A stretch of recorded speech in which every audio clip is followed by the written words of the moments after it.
Voilà, on essaye de faire des vins les plus purs possibles.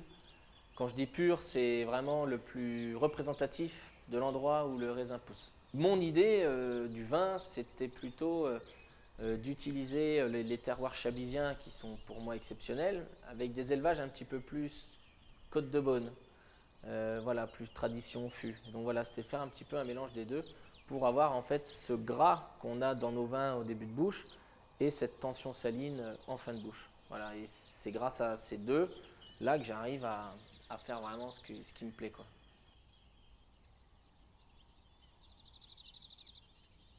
J'adore la cuve, le côté, la tension, le côté ciselé, minéral de la cuve. Et j'adore aussi le côté structurant du fût. C'est ça, c'est que je veux vraiment qu'on sente l'endroit d'où il vient. Voilà. Ouais.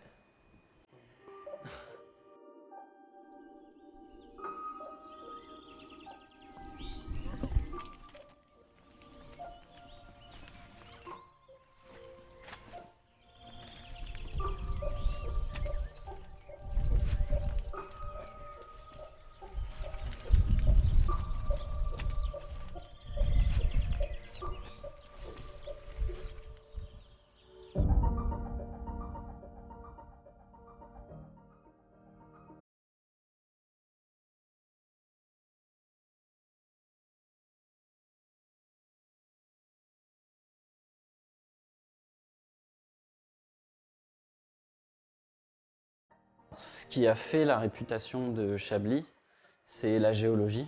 On fait partie de ceux au monde qui revendiquent le plus cette géologie.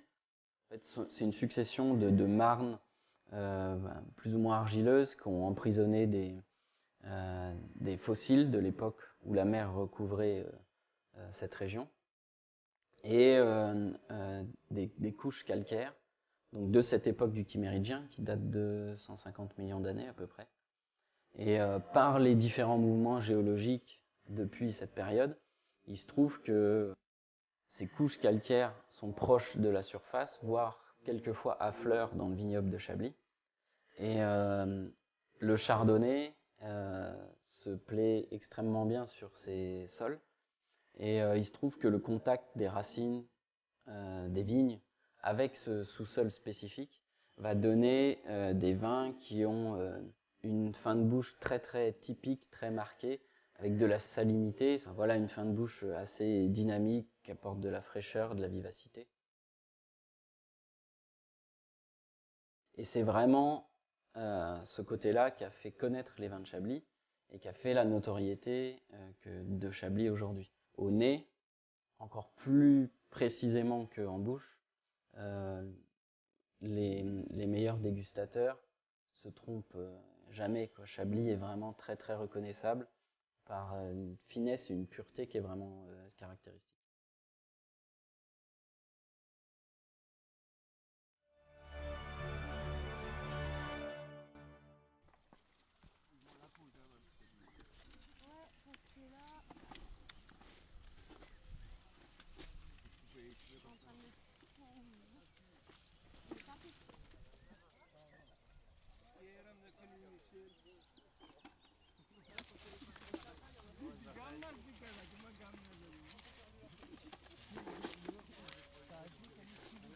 Un énorme avantage, c'est que le grand-père sur Épineuil, juste après la guerre, c'est un des premiers à avoir replanté, donc il a planté les plus beaux coteaux. Et ça c'est la plus grosse chance qu'on ait, c'est qu'on a vraiment des très très beaux coteaux. Et voilà, on veut faire de la parcellaire, on veut faire des Épineuils surprenants. On s'est développé, mais pour se développer dans la qualité, c'est toujours extrêmement coûteux. Donc voilà, on n'a pas été du tout, on a acheté ce qu'il fallait acheter. Mais voilà, après, une fois le rouge planté et puis les autres vignes récupérées, on va essayer de créer un rythme de croisière.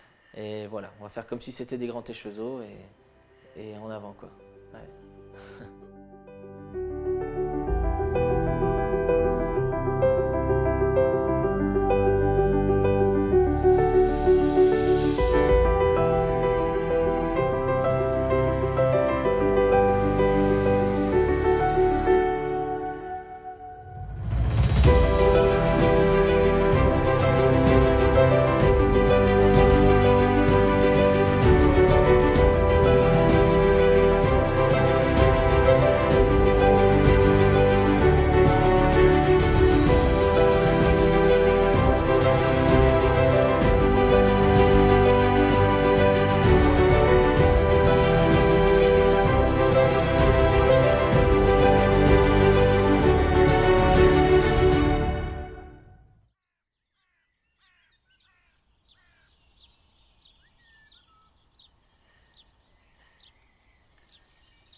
On distribue nos vins aujourd'hui à 40% à peu près sur le marché français, donc 60% à l'export.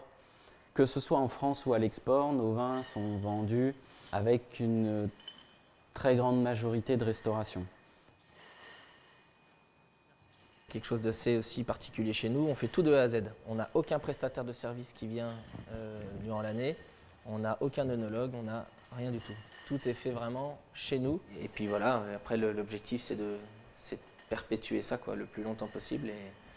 Et voilà, parce que la passion elle grandit, et puis voilà, on va toujours essayer de faire mieux, toujours essayer d'avoir des plus beaux bois, des plus belles essences. Voilà, après c'est les plus beaux bouchons, c'est pareil, on met des bouchons nous brut de tubage, très beau liège, donc voilà, on essaye toujours de savoir d'où ça vient, on essaye d'avoir les plus belles choses et les plus régulières.